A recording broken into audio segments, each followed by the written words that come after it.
I wake up, I feel cozy, yeah. Can you hold up? Don't need no coffee yet. Got no makeup. How do you look so fine? Bust up, how did I make you mine? Say a minute. Halo teman-teman, kembali lagi di channel YouTube aku, Agustina Ridesi Permata. Jadi selamat tahun baru ya teman-teman. Mohon maaf karena lama sekali aku nggak buat video karena ada beberapa tugas lah ya teman-teman. Nah, di sini aku lagi buat video. Ini tanggal 9 Januari 2021 jam 23:33. Jadi jam setengah 12 malam nih teman-teman. Jadi sebelumnya aku udah buat di Instastory, yaitu kira-kira buat video apa ya. Dan ternyata ada yang bales, yaitu hal yang harus dilakukan setelah melapor sebagai CPNS. Tugas CPNS-nya seperti apa? Jadi di sini aku udah buat ringkasan. Jadi yang pertama yaitu hal yang harus dilakukan setelah melapor sebagai CPNS.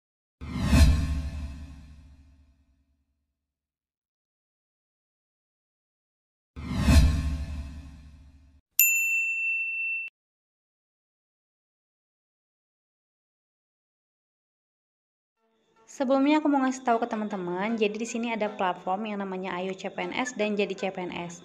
Keduanya adalah tempat bimbel online ataupun media belajar bagi teman-teman yang mau daftar tes CPNS. Jadi di sini teman-teman juga bisa pakai yang gratis kalau misalnya mau lihat-lihat dulu, tapi kalau misalnya tertarik, teman-teman juga bisa untuk daftar ke premium atau platinum di Ayo CPNS dan atau di upgrade yang Jadi CPNS-nya juga. Nah, sebelumnya aku udah buat tutorial di Ayo CPNS, tapi yang sebelumnya itu ada sistem yang diperbarui, jadi aku juga buat tutorial yang barunya teman-teman. Tapi kalau misalnya teman-teman mau daftar di Jadi CPNS, teman-teman bisa lihat di video aku sebelumnya ya, karena di video sebelumnya aku sudah buat tutorialnya. Untuk teman-teman yang mau melihat tampilannya seperti apa, langsung aja klik link yang ada di kolom deskripsi video ini ya. Setelah teman-teman klik link yang ada di kolom deskripsi, teman-teman akan melihat tampilan seperti ini. Teman-teman isi aja nama, nomor telepon atau WhatsApp-nya, kemudian alamat email, ulangi lagi, kemudian password, dan ulangi lagi. Dan di sini ada kode referralnya. Di sebelah kanan ini aku sambung karena nggak muat ya teman-teman. Jadi di sini ada kode referral Agustina. Itu gunanya kalau misalnya teman-teman mau upgrade, teman-teman bisa mendapatkan potongan yang 25.000 ataupun yang 50.000. Kemudian teman-teman bisa klik daftar. Selanjutnya akan muncul tampilan seperti ini. Teman-teman masukin aja alamat email yang sudah didaftarkan tadi, kemudian passwordnya, dan klik login. Setelah login, maka tampilannya akan seperti ini. Ada 5 paket yang tersedia untuk paket SKD, kemudian yang tryout SKB itu ada 124. Jadi teman-teman bisa langsung klik aja yang di atas ini. Nah, setelah diklik maka akan muncul beli paket SKD yang gratis. Jadi paket gratis itu yang di checklist warna hijau ini adalah teman-teman bisa mendapatkan akses tryout gratis sistem chat, kemudian grafik hasil tryout. Nah, teman-teman nggak bisa mendapatkan materi SKD terupdate, kemudian tryout premium SKD sistem chat, sampai ke ekstra tryout platinum dengan pembahasan video, karena ini masih yang paket gratis. Tapi kalau misalnya teman-teman mau upgrade ke paket premium ataupun platinum, teman-teman bisa scroll aja ke bawah. Di bagian premium ini teman-teman bisa mendapatkan beberapa kelebihan.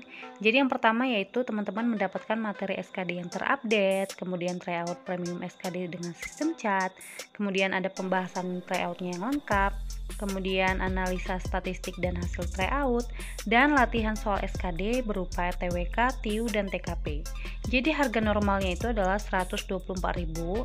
Tapi kalau misalnya kalian menggunakan kode referral Agustina dan di sini sudah ada tulisan kode berhasil digunakan, itu artinya teman-teman bisa mendapatkan potongan sebesar 25.000. Jadi teman-teman cukup membayar 99.000 aja. Kemudian klik beli sekarang. Berikutnya ini adalah paket platinum. Jadi kelebihannya bedanya dengan premium itu di sini ada tambahan ekstra tryout platinum dengan pembahasan video. Jadi setiap tryout ini ada pembahasannya dalam bentuk video teman-teman, yang pasti akan lebih menarik dan mudah dipahami oleh teman-teman. Jadi harga normalnya itu adalah 299.000. Teman-teman bisa pakai kode referral Agustina supaya teman-teman bisa mendapatkan potongan 50.000. Jadi cukup membayar 249.000 aja. Itu dia cara untuk mendaftar di Ayo CPNS. Kalau misalnya teman-teman mau daftar di Jadi CPNS atau penasaran juga di Jadi CPNS, teman-teman bisa lihat video aku sebelumnya ya. Di situ aku udah buat cara mendaftar Jadi CPNS. Nah, sebelumnya aku mau sekedar curhat sih teman-teman. Kalau aku di tahun lalu itu, pada saat aku mau belajar soal-soal CPNS, udah beli buku nih, sampai 2 loh aku beli bukunya. Tapi itu nggak update teman-teman.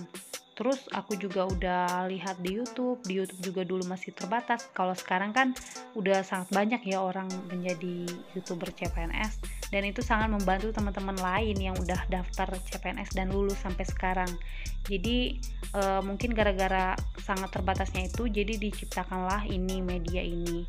Jadi beruntunglah teman-teman yang bisa menonton video ini, karena kalian sudah mendapatkan pencerahan gitu ya. Tinggal kaliannya aja niat, mau usaha, mau berjuang atau enggak. Jadi ya aku saranin untuk daftar aja teman-teman. Apa salahnya kan investasi sedikit untuk cita-cita yang besar, oke? Nah, kalau misalnya teman-teman sudah masuk nih ya ke kantor dan sudah sebagai CPNS melapor, jadi yang pertama adalah hal yang harus dilakukan adalah menunggu pengumuman. Nah, menunggu pengumuman di sini yaitu ada PKTBT. PKTBT itu apa? Jadi PKTBT itu adalah penguatan kompetensi teknis bidang tugas. Nah, ini adalah bagian dari Latsar CPNS atau pelatihan dasar CPNS. Pada waktu itu aku TMT-nya 1 Februari 2019, tapi mulai melapor ke kantornya yaitu 1 Maret 2019. Nah, pada tanggal 20 Maret sampai dengan 18 April 2019, aku melaksanakan PKTBT di kantor. Jadi, kalau dihitung-hitung ini ada 20 hari kerja ya teman-teman. Nah, apa sih yang dilakukan selama PKTBT itu? Jadi, PKTBT itu yang pertama, kita disuruh membuat jurnal kegiatan PKTBT per harinya sampai 20 hari kerja, kemudian laporan PKTBT-nya dalam bentuk Word dan PowerPoint-nya. Nanti kenapa dibuat PowerPoint itu, kita disuruh presentasi juga di kantor.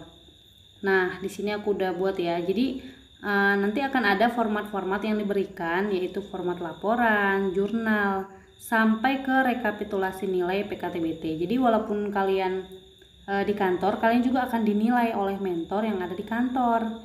Nah, nilai tersebutlah yang akan dikirim ke pusat, yaitu akan dikirim ke Biro Kepegawaian dan Organisasi Setjen KLHK. Ini kalau instansi KLHK. Kalau instansi teman-teman mungkin ada pemberitahuan yang lain lagi ya teman-teman, tapi intinya sebelum melakukan aktualisasi atau Latsar CPNS, teman-teman akan disuruh untuk melakukan PKTBT di kantor. Sebelum melaksanakan PKTBT, nanti teman-teman akan ditunjuk mentornya. Nanti mentor tersebut yang akan mengajari teman-teman terkait ini ya teman-teman, ada 6 materi di sini.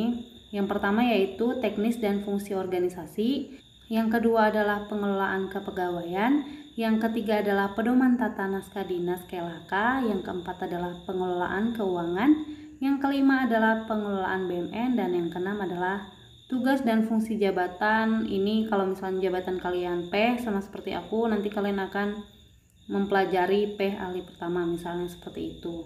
Kalau di instansi lain mungkin sama ya teman-teman, hanya saja instansinya aja yang berbeda. Tapi kalau misalnya tugas-tugas yang ini sama. Setelah melakukan PKTBT nanti akan ada juga penugasan di e-learning. Jadi waktu itu aku melaksanakan e-learning itu pada tanggal 14 sampai 20 April 2019. Nah, tugasnya itu seperti ini ya teman-teman, disuruh meringkas dari seluruh materi yang ada di sini. Jadi materi inilah yang akan juga dipelajari lagi pada saat pelatihan dasar CPNS atau Latsar CPNS. Nah, mungkin kenapa ini harus dipelajari, mungkin supaya nggak terlalu kaget ya waktu materinya. di Latsar CPNS, jadi akan lebih dalam lagi waktu latsarnya. Tapi sebelumnya teman-teman disuruh melakukan penugasan e-learning.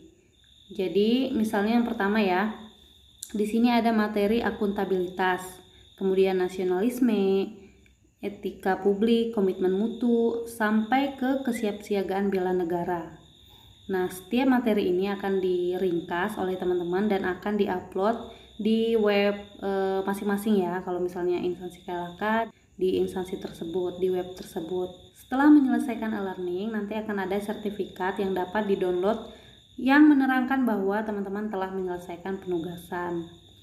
Nah, jadi kalau misalnya teman-teman sudah melapor sebagai CPNS di kantor masing-masing, ada 2 hal yang harus ditunggu. Yang pertama tadi adalah menunggu pengumuman PKTBT, dan yang kedua adalah menunggu pengumuman Latsar CPNS.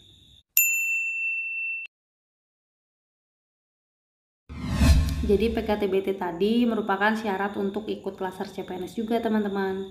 Nah, di sini aku sudah membuat tanggal-tanggal waktu aku melaksanakan pelatihan dasar. Sebelumnya pelatihan dasar itu ada 3 ya teman-teman, ada on campus 1, kemudian ada off campus dan on campus 2. Jadi tanggal yang pertama yaitu 22 April 2019 sampai 9 Mei 2019 aku melaksanakan pelatihan dasar on campus 1 di Pusdiklat Bogor. Kemudian tanggal 10 Mei-nya aku balik lagi ke instansiku. Kemudian tanggal 13 Mei 2019 sampai 1 Juli 2019 aku melaksanakan off campus, yang artinya aku melaksanakan kegiatan yang sudah ditugaskan di kantor. Maksudnya tugas Latsar CPNS-nya ya teman-teman, yang akan dilakukan di kantor masing-masing. Kemudian tanggal 2 Juli aku kembali ke Bogor, dan tanggal 3 Julinya aku Latsar on campus 2. Jadi di sini ada keterangannya teman-teman, kalau on campus 1 itu dilakukan di Pusdiklat Bogor, kemudian off campus di kantor masing-masing, kemudian on campus 2 itu di Pusdiklat juga. Jadi untuk on campus 1, teman-teman akan mengulangi materi yang sudah pernah dipelajari saat e-learning. Tapi waktu e-learning kan kurang jelas ya teman-teman, karena cuma meringkas saja. Nah, waktu di on campus 1 ini teman-teman akan diajarkan oleh WI atau Widya Iswara. Widya Iswara itu adalah seperti dosen yang ngajari mahasiswanya gitu ya teman-teman. Nah, kalau di sini adalah yang mengajari teman-teman sebagai CPNS gitu di Pusdiklat. Kemudian di minggu ketiganya akan ada materi yaitu analisis isu kontemporer. Nah, untuk prakteknya di sini teman-teman akan berdiskusi dengan mentornya masing-masing terkait isu apa sih yang mau diangkat yang ada di kantor. Nah, dari isu tersebutlah akan dibuat rancangan aktualisasi. Apa sih rancangan aktualisasi itu? Jadi sebenarnya tugas inti dari Latsar CPNS itu adalah aktualisasi teman-teman. Nah, pada saat on campus 1 ini, di akhir-akhir sebelum balik ke kantor itu, teman-teman akan disuruh untuk membuat rancangan aktualisasi. Jadi rancangan aktualisasi itu seperti waktu S1 misalnya kita membuat proposal skripsi gitulah ya teman-teman. Jadi di sini formatnya ada bagian satunya tupoksi balai, kemudian bagian 2-nya adalah disusunnya 4 isu. Jadi di sini ada deskripsi 4 isu yang akan teman-teman angkat, kemudian di bagian 3-nya adalah penentuan isu. Jadi setelah adanya 4 kategori isu yang sudah direncanakan, maka akan ada 1 isu yang akan diangkat gitu. Kemudian di bagian keempatnya adalah rancangan aktualisasi, atau apa sih yang akan dilakukan kegiatan-kegiatan per bulannya, maksudnya kegiatan-kegiatan per minggunya gitu teman-teman, yang akan dilakukan di kantor masing-masing nantinya. Kemudian nanti akan dibuat laporan rancangan aktualisasi dalam bentuk Word dan PowerPoint-nya. Kenapa disuruh buat PowerPoint-nya? Karena teman-teman sebelum kembali ke instansi masing-masing, teman-teman akan disuruh untuk mempresentasikan rancangan aktualisasinya di depan penguji dan WI gitu teman-teman. Kemudian nanti presentasinya itu akan dinilai oleh pengujinya. Misalnya kan akan penguji atau apa ya? Kalau nggak salah sih WI aja ya. Nah, kalau nggak salah rancangan aktualisasi itu cuma WI, kemudian nanti dinilai kira-kira kegiatan apa sih yang perlu ditambahkan atau dikurangkan gitu teman-teman. Nah, pada saat off kampus teman-teman sudah kembali ke instansi masing-masing kan. Disitulah teman-teman melaksanakan kegiatan untuk penyelesaian isu yang sudah dirancang sebelumnya di dalam laporan rancangan aktualisasi tadi. Kemudian setelah itu teman-teman ini kalau nggak salah ini kan tadi sekitar berapa minggu ya, 3 mingguan nih kalau nggak salah. Nah setelah itu teman-teman membuat laporan hasil aktualisasi yang akan dipresentasikan di kegiatan on campus 2, yaitu presentasi di depan penguji, mentor, dan widya iswara. Disinilah penentunya teman-teman lulus atau tidaknya. Jadi sama seperti sidang skripsi sih ya teman-teman kalau bisa dibilang. Nah kalau misalnya kalian lulus, kalian akan mendapatkan sertifikat nantinya gitu teman-teman. Nah ini adalah laporan penguatan kompetensi teknis bidang tugas atau yang disingkat dengan PKTBT. Jadi ini laporan aku zaman itu ya teman-teman, zaman tahun lalu ya. PKTBT ini dilakukan sebelum lasar CPNS. Nah seperti inilah kira-kira, ada bab 1 pendahuluan, kemudian ya sama lah ya seperti laporan biasanya. Di sini adalah bab 2-nya pelaksanaan kegiatan PKTBT. Ada waktu dan tempat pelaksanaan kegiatan permata pelatihan, teknis administratif, dan lain sebagainya di sini. Nah, mulai dari sini ada materi-materinya masing-masing, yaitu pengelolaan kepegawaian, kemudian hak dan kewajiban PNS, kemudian tata cara pengajuan cuti, sampai banyak sekali di sini teman-teman. Jadi waktu itu ada sekitar 81 halaman nih waktu aku dulu. Jadi sebenarnya nggak tahu bener atau enggak ya, pokoknya aku ya inilah setahu aku gitu ya teman-teman. Jadi ada banyak sekali sampai ke sini. Yang terakhir ada di sini ada kesimpulan dan sarannya. Nah di sini ada lampirannya berupa dokumentasi juga. Jadi di sini adalah waktu aku melaksanakan kegiatan PKTBT di kantor. Nah, ini adalah jurnal kegiatan PKTBT. Ini adalah bagian daripada laporan tadi, yaitu lampiran satunya. Jadi di sini aku waktu itu PKTBT-nya mulai tanggal 20 Maret sampai dengan 18 April 2019. Ada 20 hari kerja ya, teman-teman.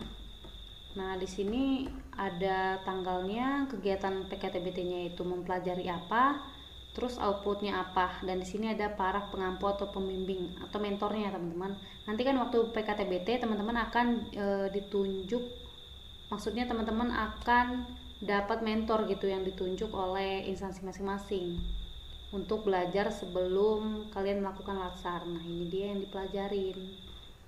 Kemudian setelah melakukan PKTBT, teman-teman akan disuruh learning sama seperti yang aku bilang tadi ya teman-teman. Setelah learning, teman-teman akan melaksanakan yang namanya lasar CPNS atau pelatihan dasar CPNS. Outputnya adalah ini teman-teman.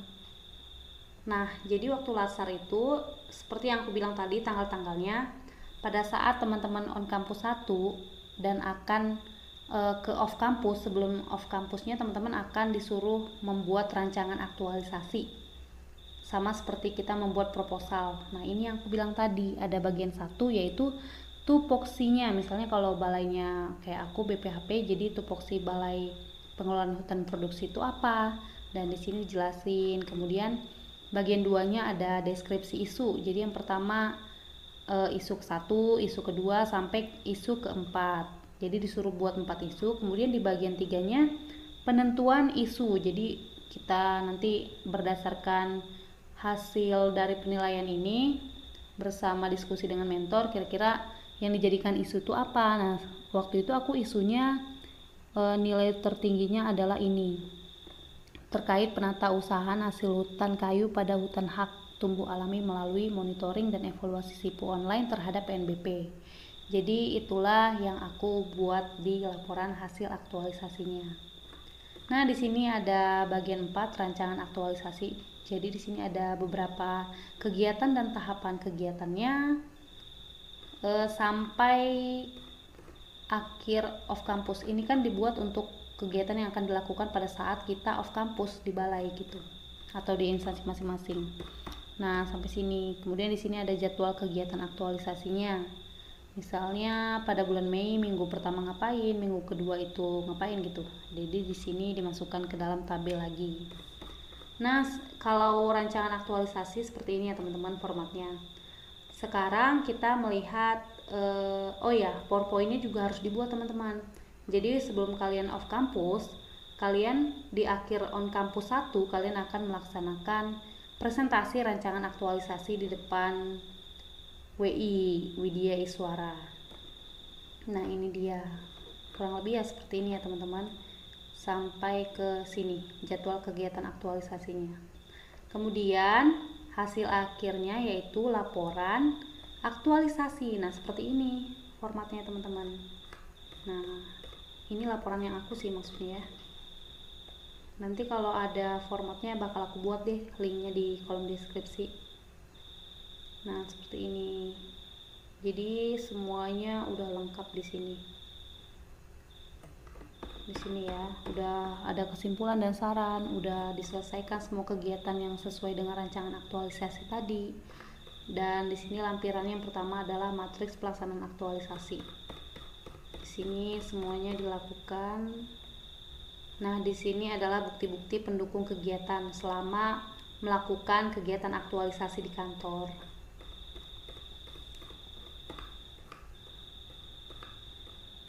Ya, seperti inilah kurang lebih ya teman-teman. Setelah membuat laporan aktualisasi ini, teman-teman juga harus membuat PowerPoint laporan hasil aktualisasinya.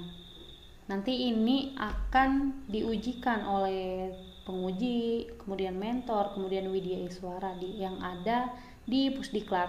Tapi kalau tahun ini mungkin berbeda ya teman-teman. Bisa aja kalau di tahun ini teman-teman itu akan melakukan lasarnya secara secara virtual kayaknya. Apalagi kalau sekarang kan masih COVID ya teman-teman. Mungkin semua akan dilakukan secara online, tapi ya ditunggu aja lah pengumumannya ya teman-teman. Nah, beginilah kalau aku di tahun lalu. Seperti inilah yang aku lakukan mulai dari aku PKTBT sampai dengan lasar CPNS. Sekian informasi yang bisa aku sampaikan ke teman-teman sekalian. Semoga ini bisa bermanfaat ya untuk teman-teman yang sudah melapor ke kantor masing-masing. Dan daripada kalian bingung apa yang mau dikerjain, kalian harus mulai merancang kira-kira isu apa sih yang akan diambil dari balai tersebut atau instansi tersebut. Dan jangan lupa selalu diskusi dan konsultasi ke senior-senior yang ada di instansi masing-masing terkait kira-kira isu apa yang akan diangkat gitu teman-teman. Sekian dulu informasinya, semoga ini bisa bermanfaat ya untuk teman-teman yang sudah dinyatakan sebagai CPNS dan sudah melapor ke instansi masing-masing. Dan jangan lupa klik like dan subscribe-nya. Juga kalau misalnya ada pertanyaan, langsung isi aja di kolom komentar. Dan semoga ini bisa bermanfaat ya teman-teman.